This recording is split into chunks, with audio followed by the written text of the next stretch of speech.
The Dance of Dragons, a true telling by Grandmaster Munkin, being a history of the war of Targaryen succession between the Princess Rhaenyra and Aegon, second of his name, that nearly destroyed the realm. The Dance of the Dragons. A stupid name for a Targaryen civil war where my ancestors danced away my birthright. Before the war, House Targaryen counted 18 dragons. By the end, we had 2, and nearly as few Targaryens. We would never be as powerful or as feared again. The dance began, as many dances do, with an old man and a young girl. The queen had failed to produce a son for her king, so he anointed his daughter, the Princess Rhaenyra, as his heir. But years later, the king remarried, and his new wife, Queen Alicent of House Hightower, gave him a son. Feeble and foolish, the old king refused to change the succession. He didn't even see how his court had split into 2 rival camps of blacks and greens, after the dresses that the princess and the queen had worn to some tourney. One night, a servant found the old king had died in his sleep and ran to inform Queen Alicent. Protocol dictated that the bells would be rung and a raven sent to Dragonstone to summon the heir, Princess Rhaenyra, for her coronation. But Alicent had other plans. Once she saw her dead husband's body, she sealed the room and had the servant thrown into the black cells to ensure his silence.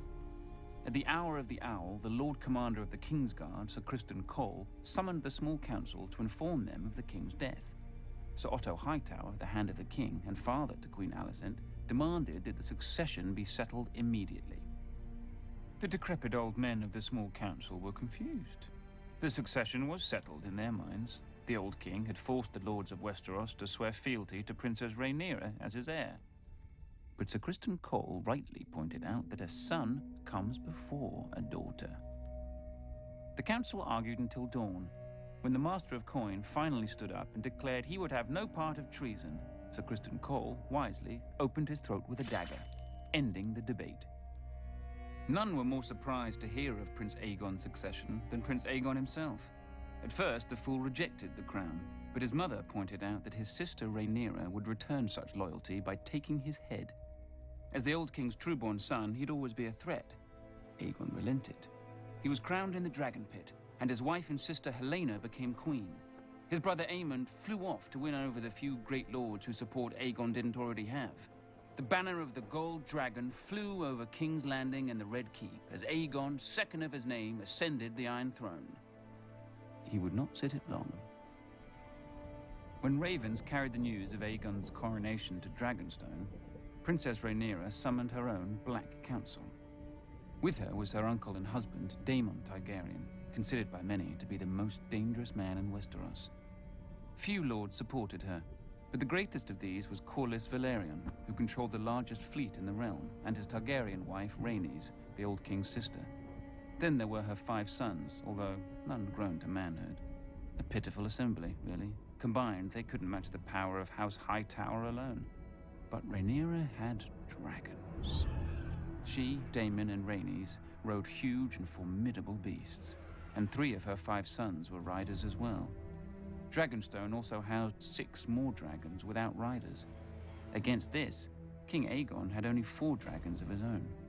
Dragons can burn a city, but only armies can take and hold it. If she was to prevail, Rhaenyra desperately needed the support of the few great houses not already sworn to Aegon. Her eldest son, Jaehaerys, flew to the Vale in the north. Her middle son, Lucerys, flew to the Stormlands. Rhaenyra hoped that the war would begin and, if the gods were good, end with diplomacy. As always, they weren't. Little Prince Lucerys must have wet himself when he entered Storm's End and found King Aegon's younger brother Aemond already with Lord Baratheon. Aemond was fearsome even before he lost his eye and set a sapphire in its stead. But the princeling pleaded his mother's case. Finally, Lord Baratheon made his decision. Go home, pup, and tell the bitch your mother that the Lord of Storm's End is not a dog she can whistle up. As Aemond's false eye gleamed at him, the princeling fled the castle and mounted his young dragon, Arrax. The rain fell in sheets, and great bolts of lightning lit the world bright as day. Arrax was struggling to stay aloft in the gale, when a roar shook the very foundations of Storm's End.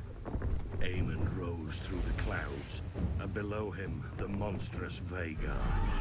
Vhagar was 5 times the size of Arax, and the hardened survivor of 100 battles. Vhagar caught him above Shipbreaker Bay. Watchers on the castle walls saw distant blasts of flame, and heard a shriek drown out the thunder.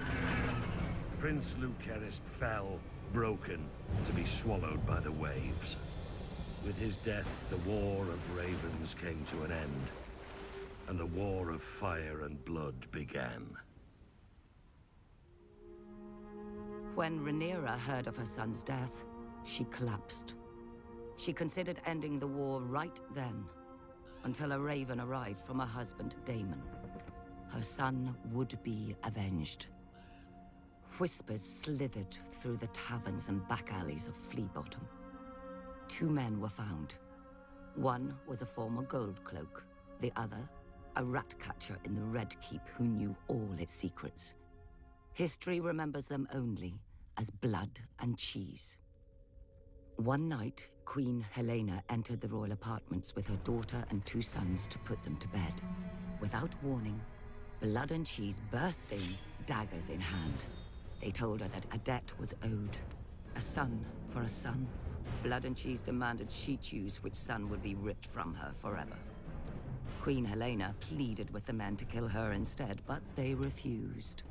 Weeping, Helena named her younger son, Maelor. Perhaps she thought the boy was too young to understand. Or perhaps because the older boy was King Aegon's firstborn son and heir. "You hear that, little boy?" Cheese whispered to the younger son. "Your mama wants you dead." Then blood struck off the older boy's head with a single blow. When the guards burst in, they found Queen Helena still screaming, clasping her dead son's body to her, mad with grief. The blood of their children transformed a dynastic dispute into a war of annihilation. The grief and rage of losing a child could burn down the world. Either Aegon or Rhaenyra could live at the end, but not both. Rhaenyra's forces struck yet another blow. The moment the Lord of Harrenhal saw Daemon Targaryen circling the castle on his dragon Caraxes, he struck his banners and surrendered. The Blacks now had the strongest castle in the Riverlands. Darker news still came to Aegon. Thanks to Rhaenyra's sons, Winterfell had declared for Rhaenyra, as had the Vale. Furious, Aegon dismissed his grandfather, Sir Otto, as Hand, and appointed Sir Criston Cole, who swore to march on all the lords who had declared for Rhaenyra and put their castles to the torch. Cole and the royal army first marched north and laid siege to Rook's Rest, a black stronghold near Dragonstone. When their lord saw their approach, he sent a raven to Rhaenyra, begging for help. For days he watched his fields and villages burning, with no response from his queen, until one day, a shadow passed over the Green Army. Rhaenyra had sent not an army, but her former mother-by-law, Rhaenys, and her dragon, Meleys. As her ancestor had done at the Field of Fire, Rhaenys gleefully began to incinerate Sir Criston's army. But Aegon had set a trap, and Rhaenys had flown right into it. As Rhaenys and Meleys blanketed Sir Criston's troops in dragon flame, 2 other dragons rose into the sky. Aemond on Vhagar, and King Aegon himself on the gleaming Sunfire. To her credit, Rhaenys didn't flee. Dragon fought dragons, and a second sun blossomed in the sky. When the smoke cleared, only Aemond and Vhagar stood uninjured. Sunfire, the most magnificent dragon in the world, had one of its wings almost completely torn from its body. Trapped beneath Sunfire was the king himself, broken and burned so badly in places that his armor had fused onto his flesh. His body survived, but his mind was given over to milk of the poppy. Meleys had been torn to shreds, and her rider, Rhaenys, was a pile of ash. Panicked by the defeat, Rhaenyra shipped her 2 youngest sons across the narrow sea for their protection, only for her youngest to return days later, clinging to the neck of his wounded and dying dragon. He and his brother had been set upon by an enemy fleet just off Dragonstone. Defying his mother's command, Rhaenyra's eldest son and heir, Jaehaerys, mounted his dragon Vermax and flew to rescue his other brother and punish the enemy fleet. But the foolish boy let Vermax be hooked like a trout and dragged into the sea, where he soaked up even more arrows than seawater. His brother disappeared over the horizon or beneath the waves. No one could say for sure. With the loss of 4 dragons, Rhaenyra's only advantage was fading. Luckily for her, over the centuries, House Targaryen had spilled more than blood on Dragonstone. She promised gold and title to any of the Targaryen bastards who could tame the 6 unclaimed dragons on the island. These bastards were called the Dragon Seeds, though most were called Supper. And perhaps the dragons were eventually sated, or bored, but 4 of them accepted riders and were enlisted in Rhaenyra's cause. After Rook's Rest, Aemond One-Eye took command of the Greens from his crippled and poppy-addled brother. Aemond was the blood of the dragon, and dragons don't cower behind city walls.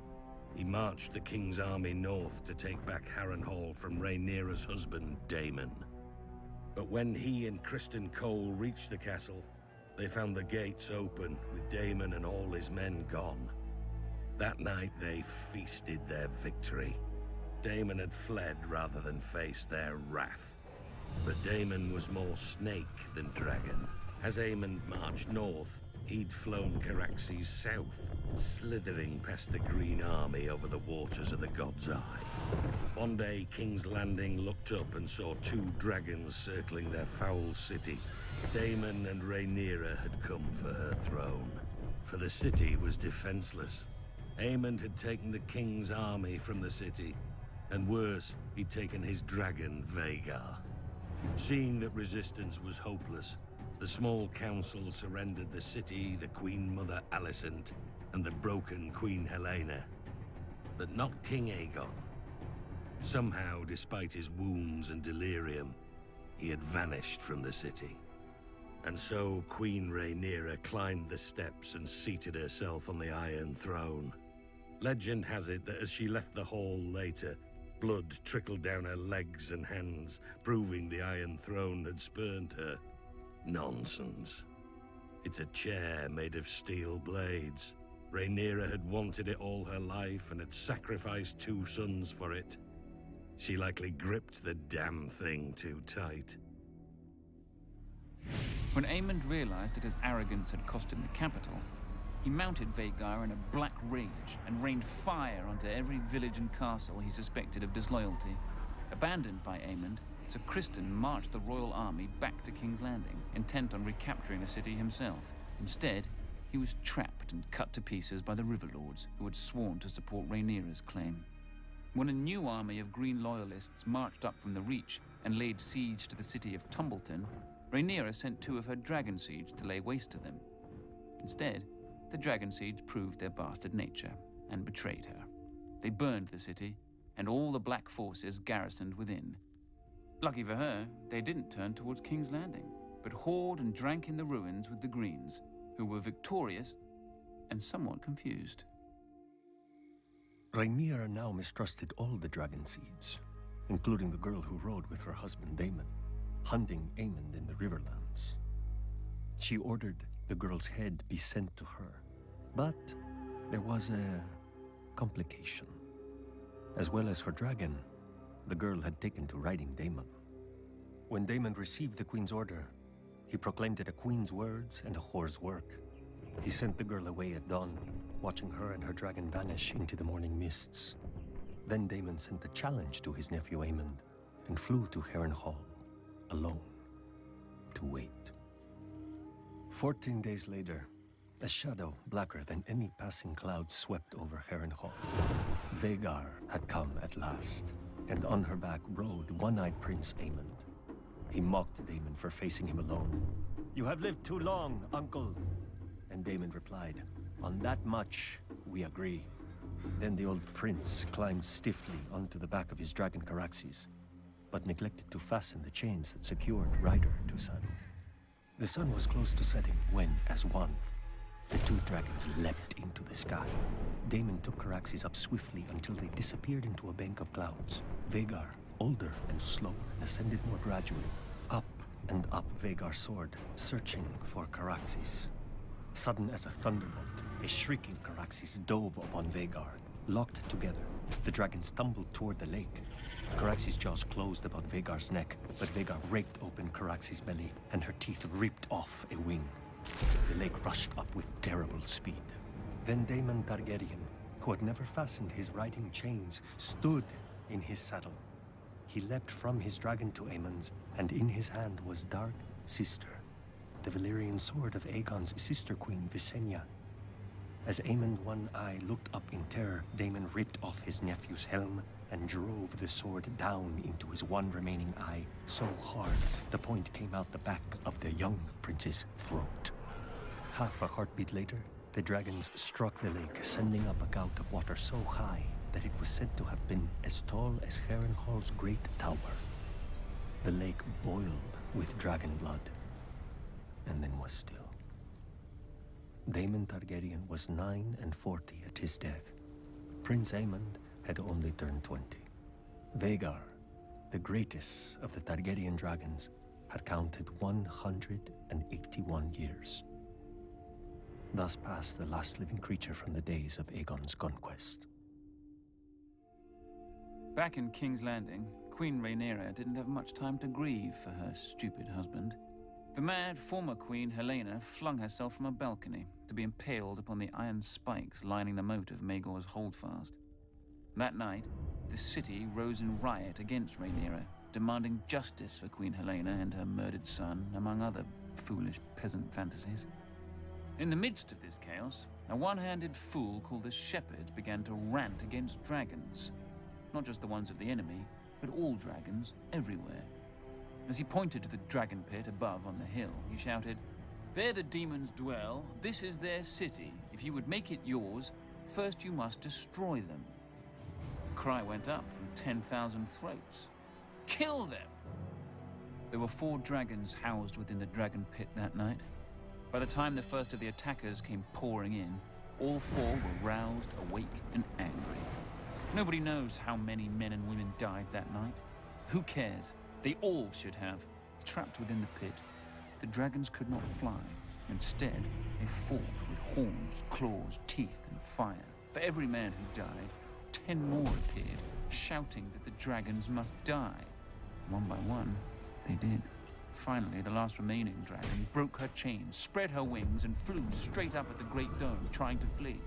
Already weakened by dragon flame, the dome cracked under the force of impact, and then tumbled down, crushing dragon slayers and herself.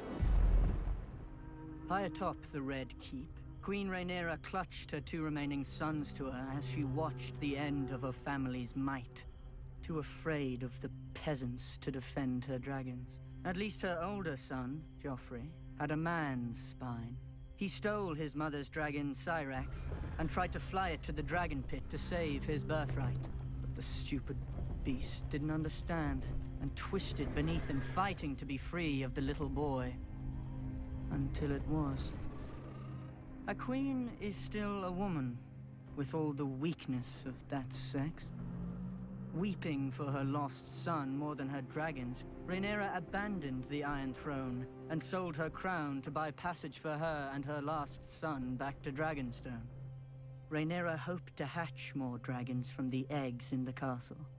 But when she landed, the welcoming party slew her guards and marched her and her son at spear point to the castle to face a dead man and a dying dragon. "Sister!" King Aegon, second of his name, called out to Rhaenyra.